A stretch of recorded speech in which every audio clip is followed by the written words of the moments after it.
I want to take you back in time, my friends. I want to give you a warm memory, something that you can take and press to your bosom and feel good at night. And it is a story from Snopes. Snopes, I know, I can already hear the gasps from the crowd. Did U.S. gas prices drop below $2 under Trump? They want you to forget gas was under $2 when Trump was in office, one Twitter user posted. Claim. National gas price averages for regular fuel dropped below $2 per gallon during U.S. President Trump's term in office.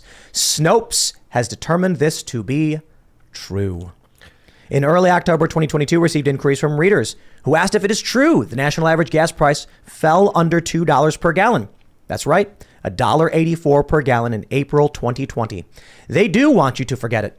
Because right now, as you are being squeezed out with a near $4 average across the country and it going up, Joe Biden is desperately begging Saudi Arabia to postpone it just long enough for them to win the midterms.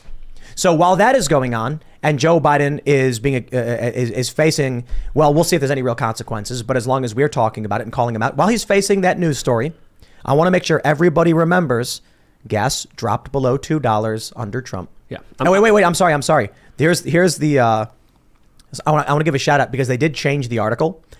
When I tweeted this story out, the claim said national gas prices for regular fuel dropped below $2 per gallon during U.S. President Donald Trump's first term in office.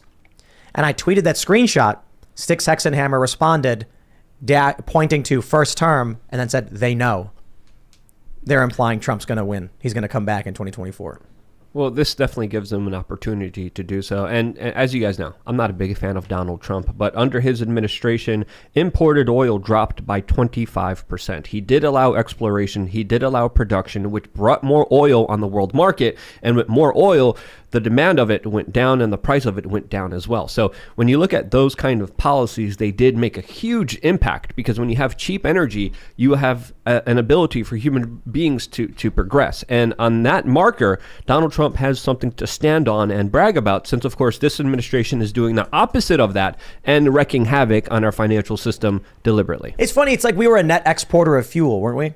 Right. In 2020, and gas price was dirt cheap. And now we're desperately importing and gas is very expensive. How's that? And it's just a series of self-inflicted problems. I mean, the border is a self-inflicted problem. The energy costs are a self-inflicted problem. All of the money we're spending in Ukraine is largely, obviously it's to some degree a Putin-inflicted problem, but it's largely a self-inflicted problem. I want to pause there and put a note on that. Putin did start this war, but the United States choosing to be involved is a self-inflicted problem. That's right. Yes, absolutely. And to be involved without any scrutiny, without any end goal, without any... I'm sorry. How does this happen? There's no declaration of war.